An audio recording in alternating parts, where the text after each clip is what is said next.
Good afternoon, everyone, and thank you for joining today's Infocast about destination self-care. We're glad that you've joined, and this is a special Infocast because we have a few guests joining us today as well.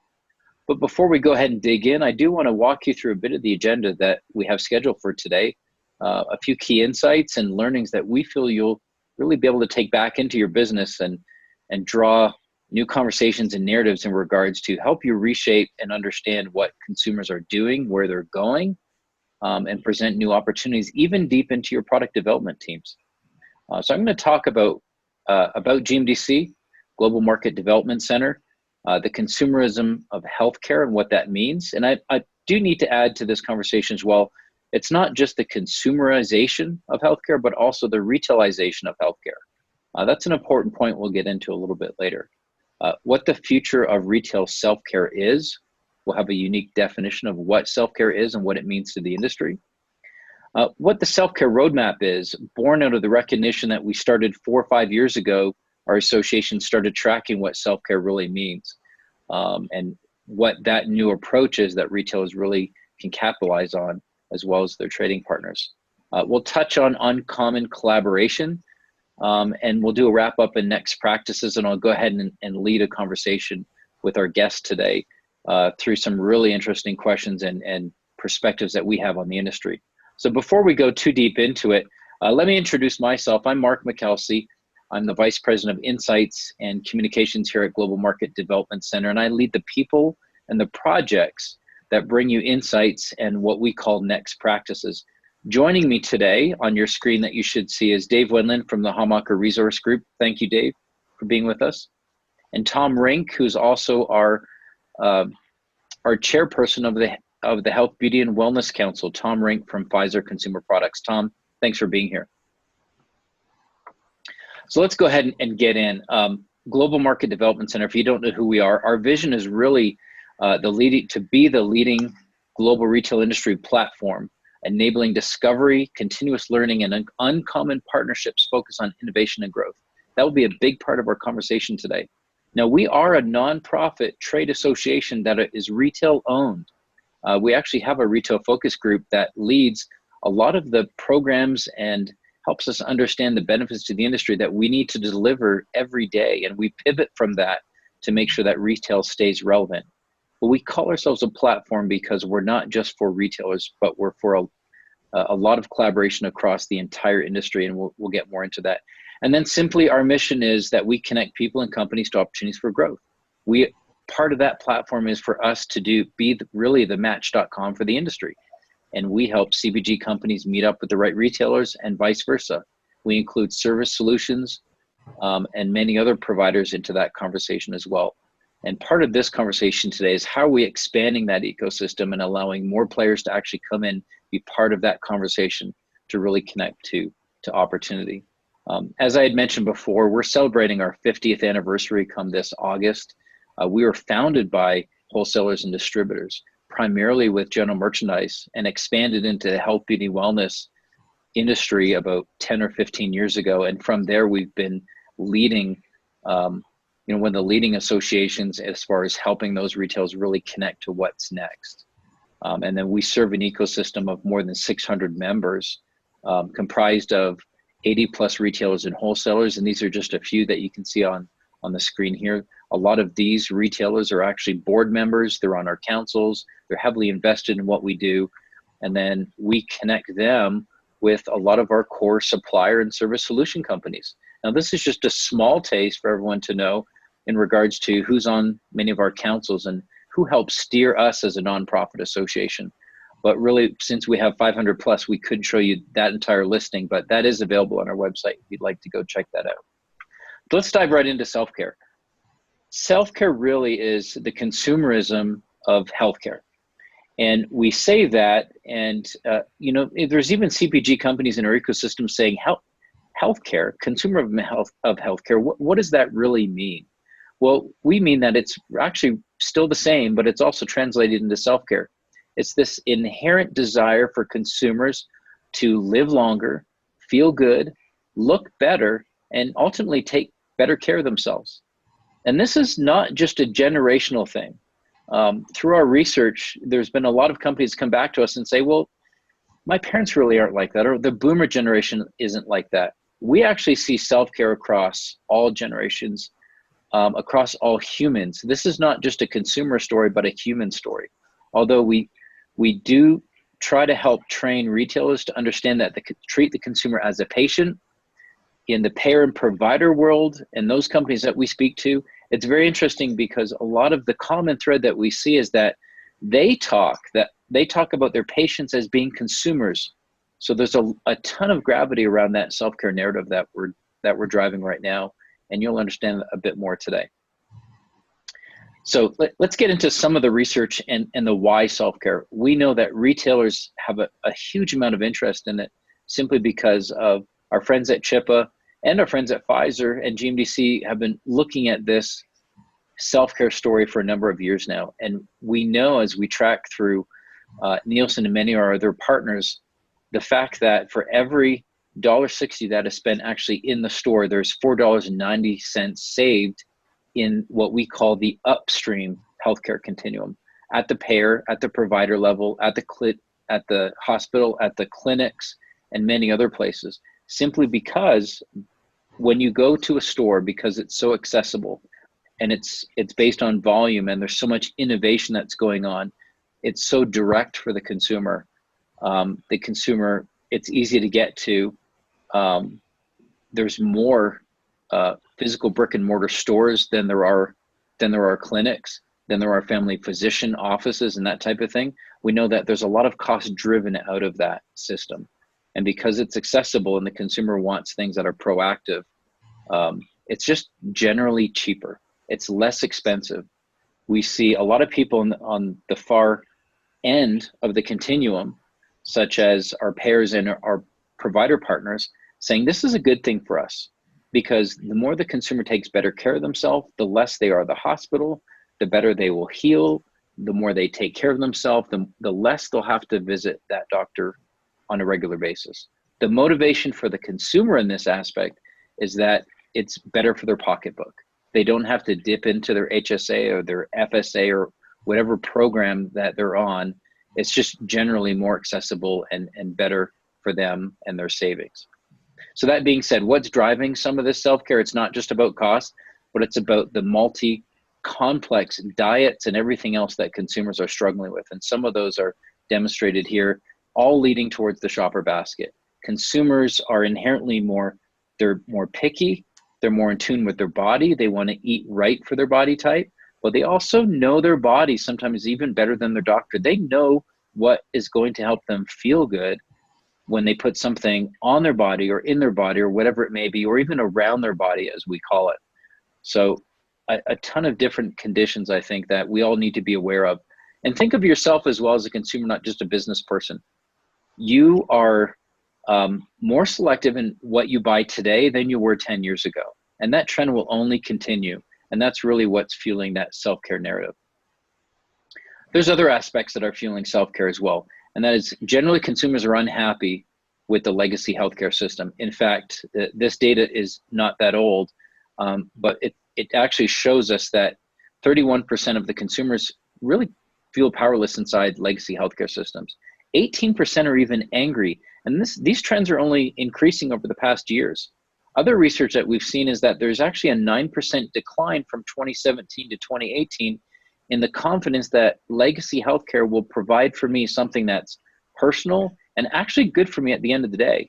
And really all of that shift is going back and towards the power of the shopper and the consumer to take care of themselves, and they're quite motivated to be able to do that.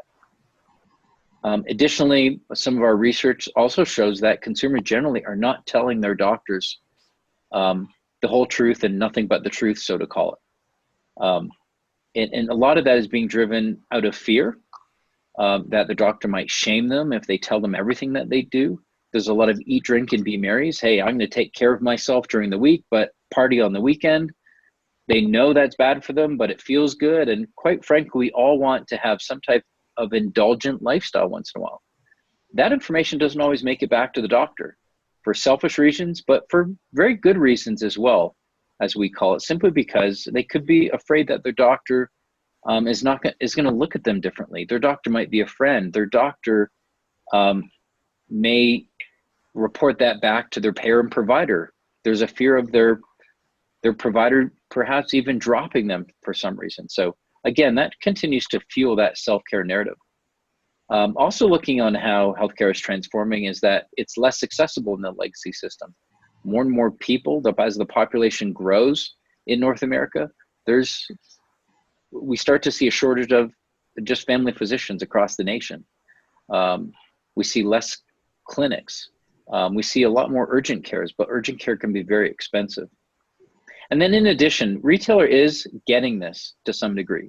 Over the years, we have seen this insurgence of in-store clinics because many, especially the grocery channel, and certainly the drug channel, understands that having a pharmacist or some type of in-house clinic provides value to that consumer, because the consumer is more health-minded than they were a decade or certainly 2 decades ago, and this infographic shows it.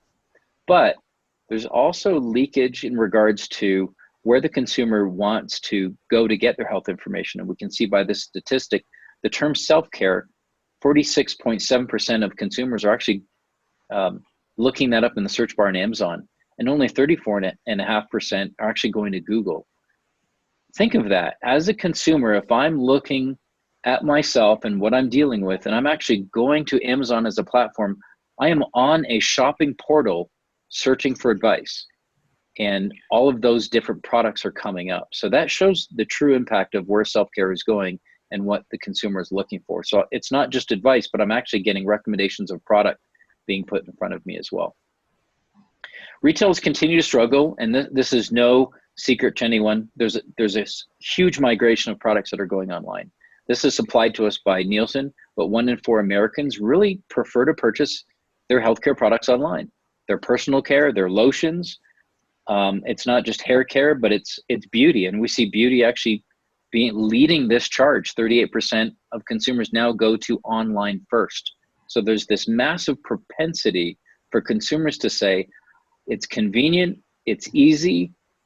Brand conversion does not happen online. So that's a problem, or can be a problem for some brands, but it's also very good for some brands because it keeps consumers loyal as well. So those are some new dynamics that retailers continue to struggle with. All of this really boils down to about 4 years ago when we began a consumer study performed by Acosta, Nielsen, and various other research partners here at GMDC. And we asked 14,000 consumers. We said, what would you need to do or find when you go back into the physical brick and mortar store? 9 out of 10 of those consumers said, I need the retailer to really kind of get it, to understand that when I walk into that store, they need to help me on my personal journey. The other statistic, if you go to the far right, the opportunity is that there's this sharp decline in confidence in the legacy healthcare system that we've already talked about. The bad news, and what we're trying to train retailers to turn into good news, is the fact when the retailers are truly going into stores right now, they're actually not finding what they need. There's high levels of trust for physical brick and mortar. There's a high level of trust for the pharmacist. We believe that many more in-store associates need better engagement and training, but they're still trusted because they work and live in the neighborhood, and a lot of people know these people that work in the stores, but the store is not delivering or executing against what they actually need to communicate to them personally to assist them on their personal health and wellness journey. Meaning that the current in-store setup and merchandising strategy is really predicated upon legacy healthcare system. If you think about it, you may not have thought of that this way before, but let's look at the vitamin and supplements aisle. It is founded upon a doctor telling a consumer to go to the store to get this particular item, and everything is listed alphabetically in that store, so it's easy to find. But there's very little in regards to education and insights inside that store that if I don't know I need a particular supplement because of some other statin drug that I'm on, I don't know what I'm actually need to buy. And I have to go find someone to help me with that. And we feel there's a great amount of improvement in physical brick and mortar that's needed over the years to truly capture this new and evolving consumer. And some of that is actually shown here. You can see that in certain stores, it's just the journey is not conducive of what I'm struggling with as a consumer when I walk into the pharmacy. On my left, on my right are snacks and high sugar and Some of these things, many consumers are moving away from these days, but we know that they're high gross margin for a lot of retailers. It's how they capture their profit. And then on the right, you can see, again, a lot of self-care products are really price point sensitive as opposed to education sensitive to really speak into that consumer's life. Because of all of that, the self-care narrative really starts in regards to what does the new store of the future look like? There's some retailers that get this and are starting to execute it. There's very few.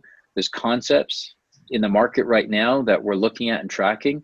And we know that flooded or compounded with that problem is the fact that many of these products, both general merchandise and health and beauty wellness, a lot of non-foods are leaving the store because they're not conducive to a certain experience that is beneficial to the store, or there's too much selection, or it's not right for that local consumer. So how can we help retailers do better with that? We do have a vision at GMDC and our Education Leadership Council to say it is more communal. It needs to be more health focused. It needs to be more adjacent. Food and non-foods go better together when done right. And when you understand your local shopper and that specific path to purchase as they're walking through the store. So that being said, all of that is really culminated towards the self-care roadmap. And we're going to bring Dave into this conversation now. He'll tell us a bit more about what we're doing, but our retail focus group over the years have asked GMDC to focus on 12 very unique, but also the strongest and largest opportunities for retailers to improve on those self-care occasions. And we've dove very, very deep into the research that Dave's going to start to walk us through and help you as an audience understand what we're doing right now and what you can expect us to deliver in the future. So Dave, would you like to take it from here? Well, I appreciate the opportunity, Mark, and thank you. What's shown on this wheel, which was the early rendition of what our vision was for the delivery of our content, was really based on two major factors. One, on the outer circle, as Mark alluded to, are what we called self-care occasions. What is it that is the driving need state or the driving decision factor that a consumer shopper is trying to solve? So on the top of this chart, as you'll see, the 116 million represents the number of individuals in the United States afflicted with chronic pain. And each of the other numbers as you go around the wheel indicates the number of discrete number of U.S. consumers who might be inflicted with that particular condition. So that was the premise of the self-care occasion. The inner circle in blue indicates 4 different journeys or paths that these consumers may be taking. And this really became the groundwork for our surveys, which we'll talk about in just a moment. But the 4 opportunities or journeys that a typical consumer may take is I'm A, looking to prevent a future condition, or B, I'm recovering from a short-term condition or maybe a recurring allergy. I might be maintaining a chronic condition, and the 4th bucket is caring for a loved one. Those factors together are generally the driving force as to why a consumer went into the store, and then it's to solve one of those conditions on the outer circle. I know, Mark, you alluded to a couple of good examples or some recent examples. I know that, as an example, Kroger's optup program. Do you want to comment on how that is beginning to fill the need and provide consumers with that knowledge you said was sorely needed at retail?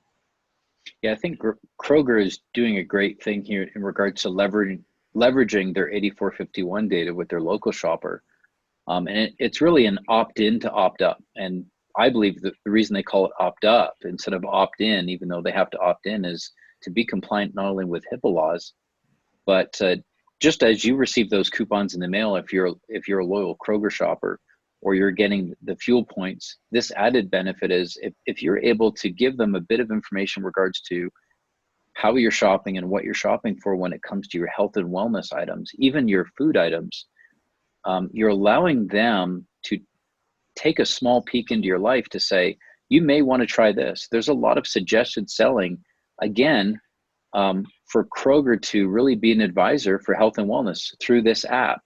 But I think it also pulls many consumers farther and deeper into their HBW aisles to look for certain things that they have never thought of before, aka self-care occasion, and also have deeper engagement with a lot of their pharmacists to ask more questions in regards to, hey, I didn't know this, or engaging with the dietitians and or the nutritionists that are on staff to say, hey, this is what this technology is telling me. I didn't know this. Can you tell me more? I think there's huge upside towards this.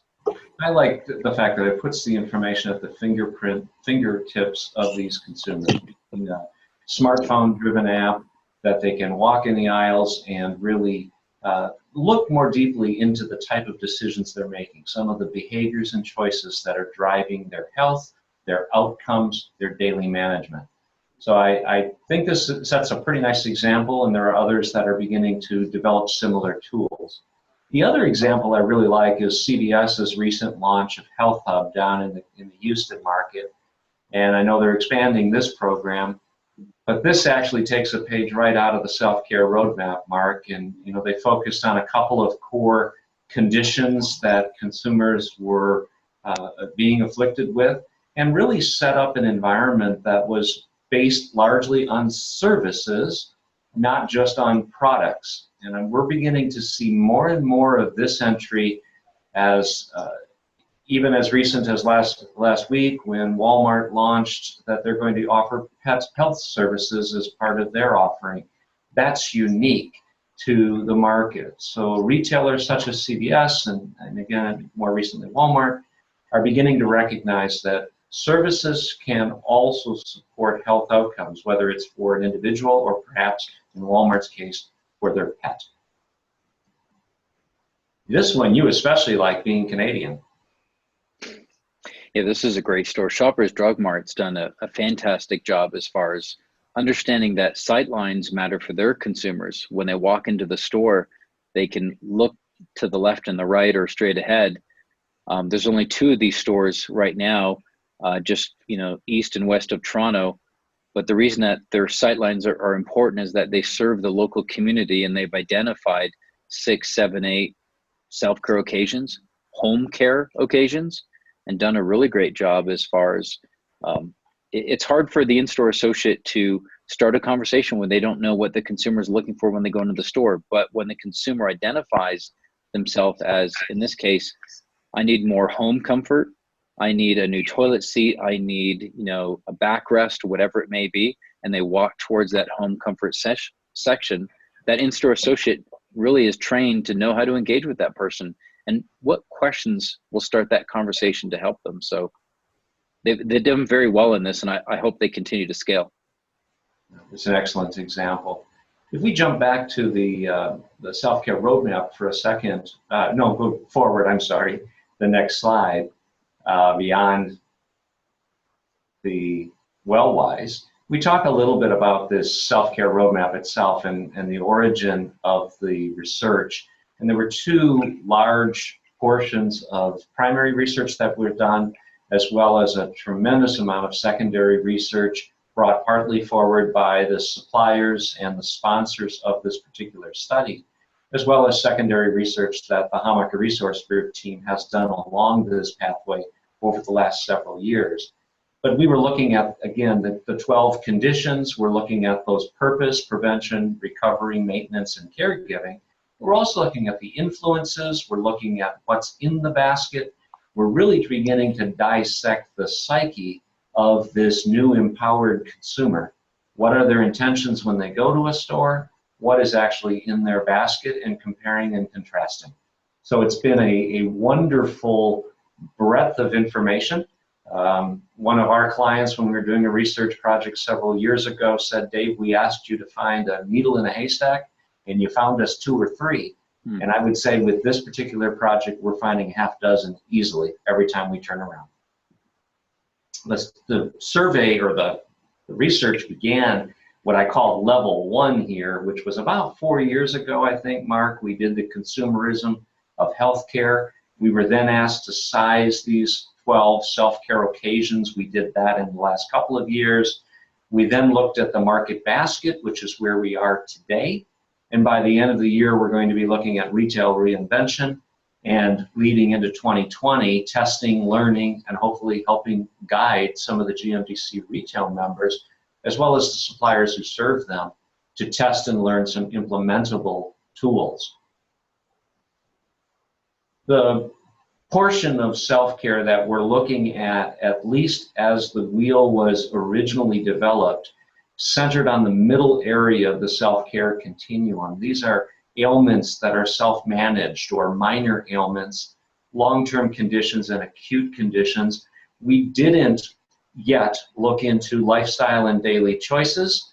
There's a hint of that, what kinds of preventive measures consumers may be taking to maintain their health.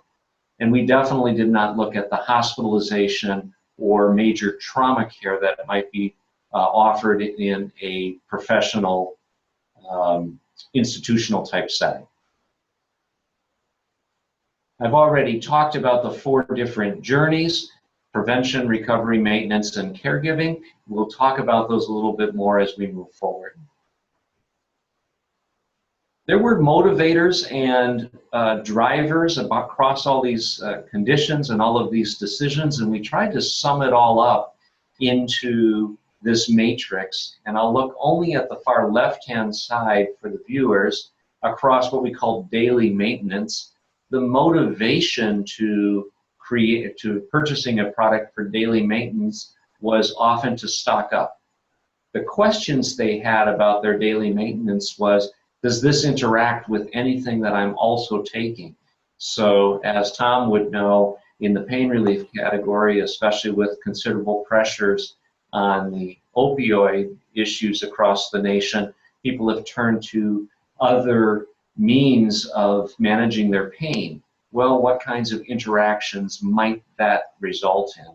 And then lastly, what was the biggest barrier that these consumers were facing in dealing with the daily maintenance shopping? It happened to be out of stock, which has been an age-old issue at retail. From a retail preference standpoint, this chart begins to show the differences between those who were preventing versus maintaining, recovering, or caring. And just to highlight 2 things on here, those that were in a preventive mode over-indexed at grocery store.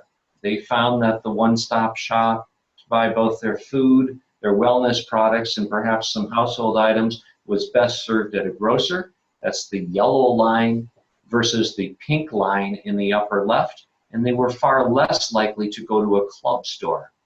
Whereas those caring for a loved one in the lower right-hand corner also favored the grocery store, but you see the club was pretty close to the general population, as were the other classes of trade. We were a little surprised on this one, it's not highlighted, but dollar store began to show up under the caregiving realm as a destination for these shoppers. Deep diving into 2 categories, I want to look at diabetes and I'll look also at skin. But if I look at diabetes, the top 4 categories that consumers were most likely to go purchase. Now, this was not market basket data. This is based on their intent of purchase. Vitamin supplements, diet nutrition, skincare, and hydration made up 50% of their shopping intent. On the next slide, we see what was actually in their basket. And the top categories were diabetes products and vitamins, dietary supplements. And we did realize and document that the average transaction, each item in that diabetic basket, was average of $8.01, which is 37% larger than the average item in a market basket. So it's been said that patients with diabetes are the most profitable customers for many operations. This underscores that the market basket is indeed a bit bigger. Now we'll look at a skincare category. Patients with skincare, the frequency of putting things into their basket were largely in the skincare category, but first aid, vitamin, hydration, and probiotics also showed up as items in the basket. The next slide shows us their transaction level data. Oral care began to rise to the top, which was an epiphany for many, especially in the supplier community, to begin to see that perhaps an adjacency of those items could create a more fulfilling shopping experience for a shopper. Side by side, those two categories, again, there's some similarity between the shoppers, but this really demonstrates that there are differences in what a consumer elects to shop for depending on their point of entry, prevention, maintaining, recovering, or caring, or the condition that they're caring for. And here is a 12 by all 12 categories side by side of those categories that resonated to or over-indexed across the general population of items identified as destination or drivers. The next chart, Mark, shows us in the transaction basket itself what items were over-indexing across categories. So if you look at first aid as an example, right in the middle of the chart, patients with diabetes, patients with wound care, patients in a post-op situation were all shopping for first aid categories and putting them in their basket.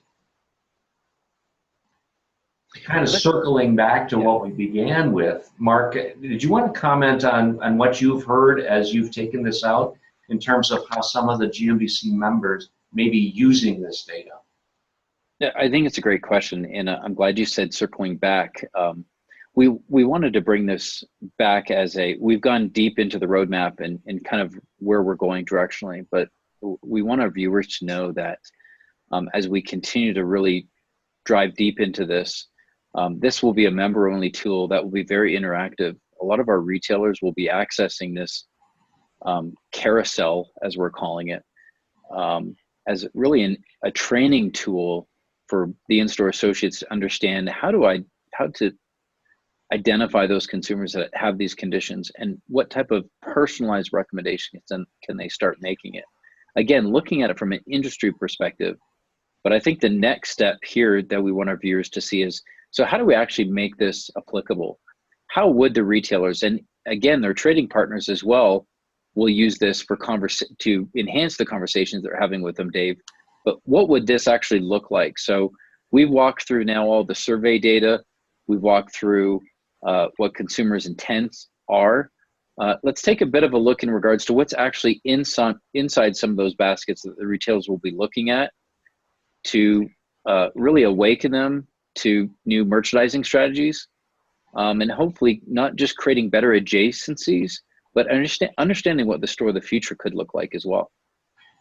Yeah, and in fact, to add to that, Mark, some of the conversations I've had with supplier community about the outpouring of the content is that it might begin to inform product development ideas, it might be able to inform packaging, messaging, and in-store theater, if you will, around each of these topics. So what we see on the screen today is a facsimile of what will be the two carousels that will be available on the member-only site. The left-hand carousel is the 12 conditions, and each of the inner areas from geographic breakdown to condition insights, categories in basket, number afflicted, and basket size could be lined up in a rotating the wheel, sort of like a combination lock. I'd be able to look at allergies and specifically highlight what are the geographic differences or breakdowns related to allergy. On the right-hand side, you could do the same kind of alignment on the intent or journey. So looking at geographic breakdown on the left of this screen, this happens to be allergy, and we begin to see some differences across the different regions of the country. Now, if I'm a national retailer, this is an outstanding way of identifying that there are shopper differences so one size doesn't fit all in terms of my store, in terms of my presentation, even in terms of my promotion. And if I'm a regional retailer, it's a means of saying, here's how I can cater to my customers differently than perhaps a national retailer that's trying to form fit a one-size-fits-all philosophy. So highlighting a couple of the differences, we identified for each region on this infographic what were some of the key takeaways. And for each of about 115 to 120 different points of data, there are infographics to be part of the presentation that a GMDC user would see, as well as every single infographic includes a key insight or a takeaway or a draw out from what's above. So the robustness of this data on the regional insights is a little small to see. The right-hand side begins to indicate within that HBW basket for allergy, nearly 7 in 10 items in that basket were drawn from the cold and allergy category, which is not surprising. But what might be surprising is 13 out of 100 items, or 13%, were actually grabbed from the first aid department. So how do we begin to couple those categories together to build a bigger basket? The next couple of slides look at the general merchandise side of the equation, as well as HBW again, health, beauty, wellness. On the GM side, for every one of the 12 conditions, we looked both at dollar sales as well as unit sales within the categories. So users of the data will be able to see what's driving the dollars, as well as what units are really dictating and beginning to fill out that market basket. The right-hand side shows through the lens of a consumer what's on their shopping list. When they went to shop for allergies, 37% of the people were looking for a specific allergy SKU, 19% were looking for nasal spray, 9% thought they'd find it in the cough-cold category, 7% were looking for pain relief, and 5% each for eye, ear, and vitamin. That's 82% of what was on their shopping list to deal with the condition of allergy. Again, all 12 conditions will have this kind of insight to be able to help the GMDC membership better drive decisions. Well, Dave, thanks again for that deep dive, or that peer into where we're going with the self-care roadmap. And of course, we can't do any of that work as a nonprofit association without the backing, the contributions, and the sponsorship with all the sponsors that we see here, including Hamacher. Tom is here from Pfizer, who's a big proponent of what we're doing here. We even have United Healthcare and many others from across the aisle, from across the industries, even coming in and supporting this. So the self-care roadmap will only get more robust, better, and we'll continue to launch this primarily at the Self-Care Summit that's coming up as well. Yeah, I think it's important, Mark. This is a living, breathing tool. There's going to be constant information added to the roadmap. A couple of times each month or more, there's going to be content flowing through, and we have a vision to make it even more robust through business intelligence tools and such. Right. So, Tom, thanks for coming back in, and thanks for your patience. We do have a couple questions, not only for you, but I'd like to direct it back towards you, Tom, as well as you, Dave, and really get your perspectives as members of our community to be able to say, where's self-care going? How did we get here? And then what are your unique perspectives? So, Tom, really the first question is for you. How does Pfizer see self-care as a growing trend that spans across all the industries? What's your perspective on this? And why is Pfizer so invested into what we're doing right now? Yeah, thank you, Mark and Dave. I've really enjoyed listening, and obviously you guys know how close I am to the information. I will tell you that I recognize that for years we've listened on the news around the healthcare really migrating into self-care of the future. But I think what's different today is that you're seeing it in real time based off of some of the data that you actually shared earlier, where, one is you're seeing access. You're seeing that consumers now are taking self-care into their own hands because of the information that's available in real time with the internet.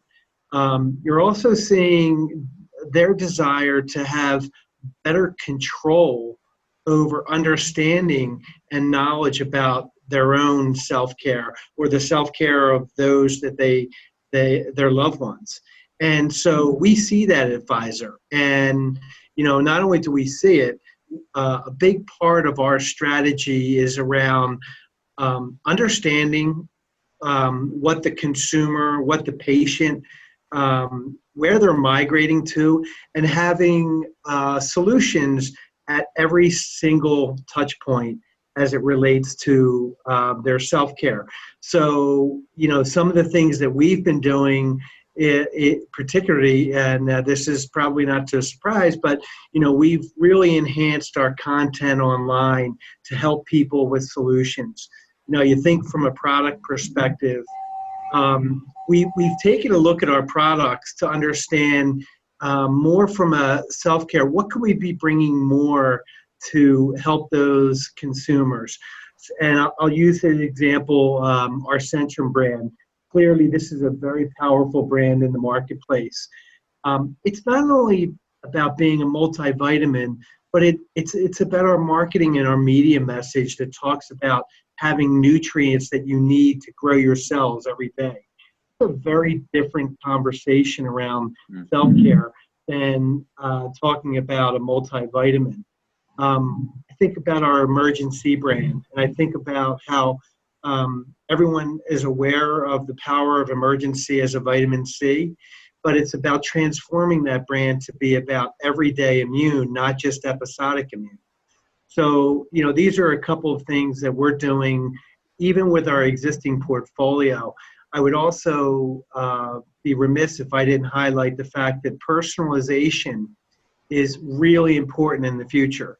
And you think about DNA testing and you think about genetics, and we're exploring in all those different areas to provide solutions, whether it's products or services that are much more personal in nature and will address the specific self-care needs. So those are just a few examples of some of the things that we're doing at Pfizer. We know that this is a trend that's going to continue. This is not necessarily a one and done. This is going to be the journey. And that's what I'm excited about being a part of the tool. And I agree with you 100%. I'm glad you brought up personalization. What we're seeing in the data and what we're hearing on the street is that self-care is a very, very personal decision. Everybody's starting at a slightly different point in their journey. Everybody's got different access to information or trusted professionals or friends and family that are giving them advice. And Mark, to your point, you said that the conversation has been around for a while, and I agree. The terminology self-care, the terminology of consumerism of health is not new. It has been an evolution. It has been evolving over years. But today, we are in the midst of a revolution. And this revolution is one that the consumers are not going to wait any longer for companies to step up and help them. Yeah. Because if nobody fills that void, consumers are going to find a different way to fill it. Well, and I think what's interesting is that we've seen the power of consumerism take place, and again, founded upon the speed of technology and how that changes, simply because consumers have access to the education and insights that they're looking for. And Tom, I'm glad that you said what you did, because the items that you talked about, and specifically, are in categories that are cross, that really pollinate across all demographics. This is not a millennial story. Hey, do millennials have a higher propensity to pick up their phone and get education? Yes. Do the boomers? Not as much, but they're getting there. They're catching up. But self-care has really been on everybody's mind. So, and I had mentioned a little bit earlier, this, again, not being a demographic story, this is a human story. There's a huge motivation for all consumers at some point to say, this is not just about saving me money, because yes, retail is the last mile and it's accessible, and I want it served up in a personal way, and I want the engagement at that retailer. It's hard for me to go upstream to get what I need. I don't want to wait 3 months to get a 10-minute appointment with my doctor anymore when I can walk down the street. And walking is good for me anyhow. But I think, Dave, you've also started to really answer this question. Why did it take so long for all the players in what we call the healthcare continuum to really get this?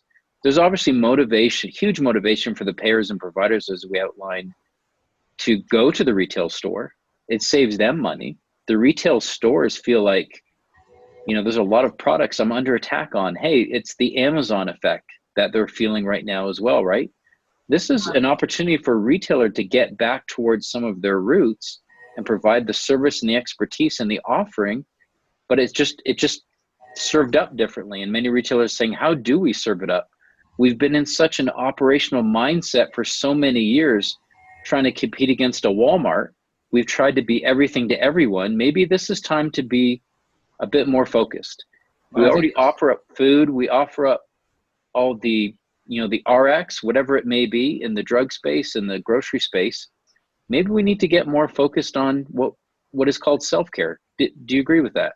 Yeah, I mean, the silos are coming down, Mark, and that, the silos had to be broken down within organizations themselves. It's a great example.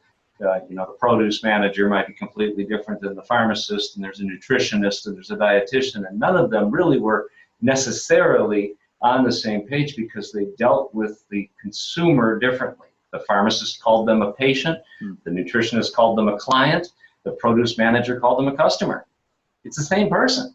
So I think that you had to break down the silos in the individual organizations first. And I would say the same is true, and Tom, you can correct me if I'm wrong, you've been in the industry a long time, but the silos have been broken down even within the supplier community. So it's not so much this is my brand silo, now it's what is it that's going to solve this particular customer's issues. It might be something from the Centrum family combined with something from, oh my, God forbid, the Advil family.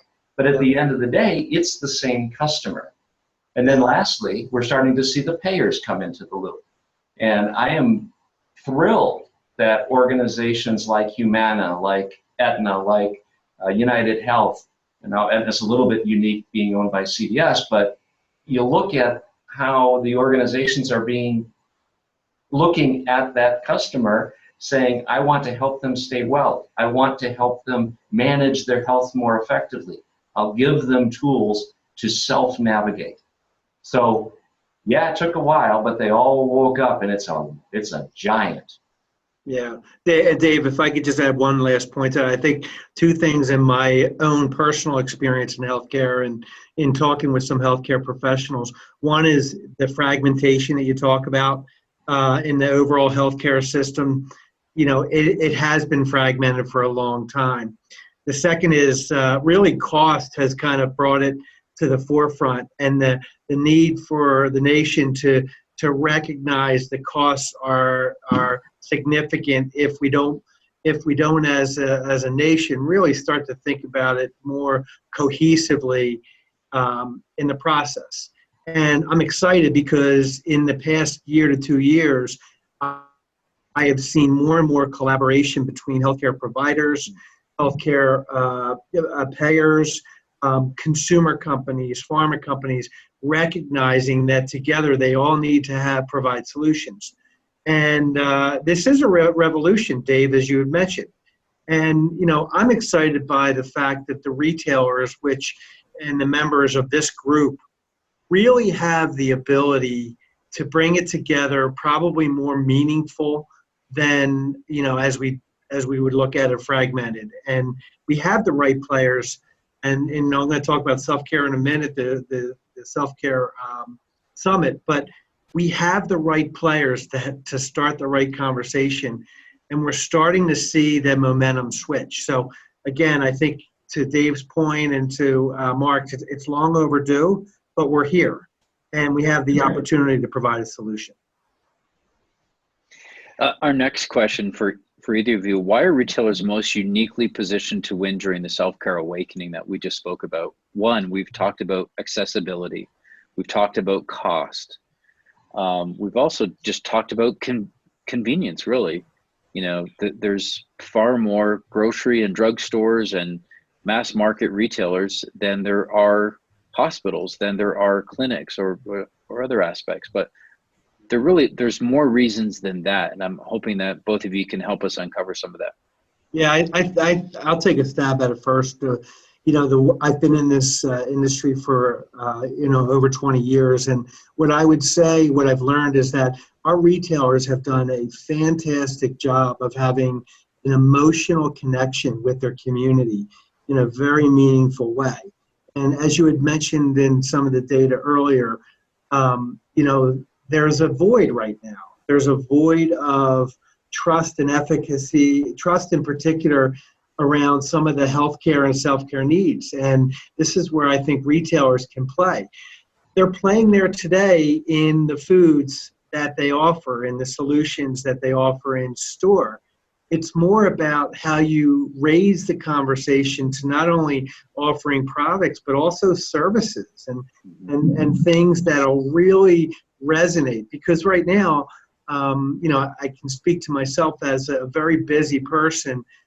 For me to take the time and energy to have to schedule an appointment, and it takes a lot out of my day, and it really does cause a gap. But if I have the ability to go to my retailer who already has a trusted pharmacist professional there and is offering a minute clinic and is offering more services and products that can help me proactively manage my healthcare or for the healthcare of my loved ones, I'm looking for that. And I believe that retailers have that emotional connection that you don't get online and that you don't get in other areas. And so as we think about our retailers and our healthcare providers, they can join to create one of the most powerful self-care moments that we've ever seen. And I'm excited by that. And I know that the retailers can play a big role in that. And Tom, you said it so well. I don't need to add anything other than one word: relevance. If retailers can become relevant to their consumers, if they can become relevant with their assortment, if they can be relevant with the experience and the services they offer, they can be awakened to this opportunity. Yeah. Well, that being said, I think this would be a great opportunity to talk about the fact that GMDC has transformed its Health, Beauty, Wellness conference to actually be called the Self-Care Summit. It's not just a brand change. It's a venue, a format, it's a conversation change that is radically different than what any other association is doing right now. Tom, you've been on this council and on our board for a number of years, working closely with our retailers. Give us a bit of the history. What have you seen, leading up towards this transformation, and why have we pivoted so fast, within only a matter of months, to change our complete venue to really enhance the conversation that we've just talked about for the past hour? Yeah, Mark, thank you for setting that up. I would say, first and foremost, this is a very exciting and energetic time for the industry. And, I think back to last November when I was working with the GMDC board, and we were talking about the industry and where the opportunities exist, and we've identified specifically that there's an opportunity to really help our members, specifically retailers, CPG companies, buyers, sellers, thought leaders, to come together and leverage a lot of research that many CPG companies and retailers have put together with really Mark's guidance and Dave's support around the self-care roadmap. And so, we had this fantastic tool that we're launching that is going to be able to provide our members with real opportunities to make impactful moments in their shoppers or their consumers' lives. But the question was, well, how do we come together to do that in a meaningful way? And so what I've been on the journey as kind of really facilitating and leading this educational summit is by identifying 5 major tracks that are going to really help challenge conventional thinking around how we bring self-care to life within our retailers and our CPG companies and those members of the group. And so we're going to bring this event together where we're going to be adding to the event these learning modules and this opportunity on October 3rd through the 7th, where we're really going to challenge conventional thinking. You're going to walk in with some really powerful topics that are relevant today and will be relevant tomorrow. With really, our hope is that you come out Tuesday with really an action plan around some of those particular areas and those learning tracks. And not only that, that you see this self-care toolbox that's going to continue to educate and inform, because we know that knowledge is power. And when we put it in the hands of the retailers and the consumers, then we will change people's lives. And so I'm really excited to be a part of this. Again, it'll include buyers, sellers, thought leaders, influencers, healthcare providers and payers, which is brand new. And this is, to my knowledge, the only industry event that is going to be bringing healthcare providers and payers together with retailers to really create self-care solutions. So we're really excited about it. And I think if you go to selfcaresummit.org, you're going to learn a lot more about it. I hope to see you there. We're really excited about it. Well, it's great. We are actually at the top of our hour. So Tom and Dave, thank you so much for joining me today. We appreciate it on this really special Infocast. I would like to go back to our audience as well and know that because this is pre-recorded, doesn't mean we're not open to questions. We would love to hear from you. The information that's up on the screen, please reach out to myself at markm@gmdc.org or Dave Wendland at Dave_Wendland@Hamacher.com. And we'd love to help you really on your journey towards self-care as well, through your business connections, through the growth opportunities where you see fit. How do you see your brands, your products, your stores, your associates or business partners really fitting into what we've described today? We'd love to help you connect to those, and would love to see you at our event coming up in Indianapolis in just a matter of 4 to 5 months, early October. So Tom and Dave, thanks again. And to our viewers, thanks for joining us for the past hour. We'll talk to you soon. Take care. Thanks. Thank you. Bye-bye.